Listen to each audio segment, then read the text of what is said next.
আজ বৃহস্পতিবারের দিনে বাড়াতে গোপনে এই দোয়াটি 7 বার পড়ুন।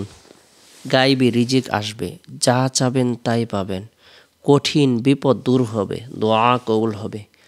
বৃহস্পতিবারের দিন সাপ্তাহিক উত্তম দিনসমূহের মধ্যে অন্যতম একটি দিন। এই দিনে আল্লাহ পাক রব্বুল আলামিন বিশেষ নিয়ামত প্রদান করে থাকেন।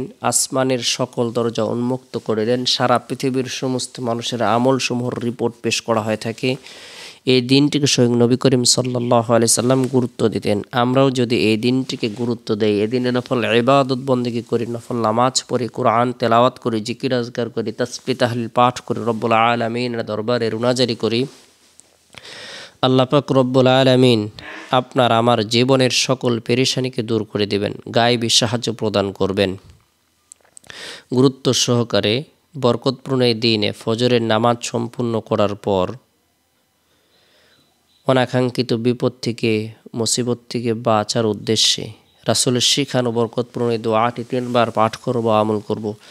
বিসমিল্লাহিল্লাযী লা ইয়াদুররু মা ইসমিহি শাইউন ফিল আরদি ওয়ালা ফিস সামাই ওয়া হুয়াস সামিউল আলীম। বিসমিল্লাহিল্লাযী লা ইয়াদুররু মা ইসমিহি শাইউন ফিল আরদি ওয়ালা ফিস সামাই ওয়া হুয়াস সামিউল আলীম। কোনো ব্যক্তি যদি সকালবেলা এই দোয়াটি 3 বার পাঠ করে আমল করে, আল্লাহ তাআলা অনাকাঙ্ক্ষিত বিপদ থেকে, মুসিবত থেকে নিরাপত্তা দান করবেন। তাই গুরুত্ব সহকারে এই দোয়াটি আমল করার জন্য চেষ্টা করব। এরপরে বৃহস্পতিবারের দিন জোহরের নামাজ সম্পূর্ণ করার পর ছোট্ট একটি ইস্তিগফার 3 বার পাঠ করব, আমল করব। আস্তাগফিরুল্লাহ আস্তাগফিরুল্লাহ আস্তাগফিরুল্লাহ, আল্লাহ আমাকে ক্ষমা করুন, আল্লাহ আমাকে ক্ষমা করুন, আল্লাহ আমাকে ক্ষমা করুন। আল্লাহ তাআলা তাকে ক্ষমা করে দিবেন, তার পদমর্যাদাকে বৃদ্ধি করে দেবেন, দোয়াকে কবুল করবেন। এরপরে বৃহস্পতিবারের দিন আসরের নামাজ সম্পূর্ণ করার পর গোপনে এই দোয়াটি 7 বার পাঠ করব, আমল করব। হাসবি আল্লাহু লা ইলাহা ইল্লাহু আলাইহি তাওয়াক্কালতু ওয়া হুয়া রাব্বুল আরশিল আযীম। হাসবি আল্লাহু লা ইলাহা ইল্লাহু আলাইহি তাওয়াক্কালতু ওয়া হুয়া রাব্বুল আরশিল আযীম। আল্লাহ তাআলা আমার জন্য যথেষ্ট, তিনি ছাড়া কেউ ইবাদতের যোগ্য নয়, আমি তার প্রতি ভরসা করছি, আর তিনি আরশে আজিমের মালিক।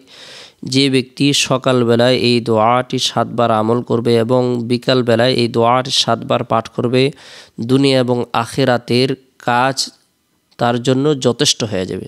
অর্থাৎ তার যা কিছু প্রয়োজন আল্লাহ তাআলা তা পূরণ করে দেবেন। দুনিয়ার পেরেশানি দূর করে দেবেন, আখিরাতের পেরেশানি আল্লাহ তাআলা দূর করে দেবেন। তার টাকার প্রয়োজন, টাকার ব্যবস্থাপনা করে দেবেন।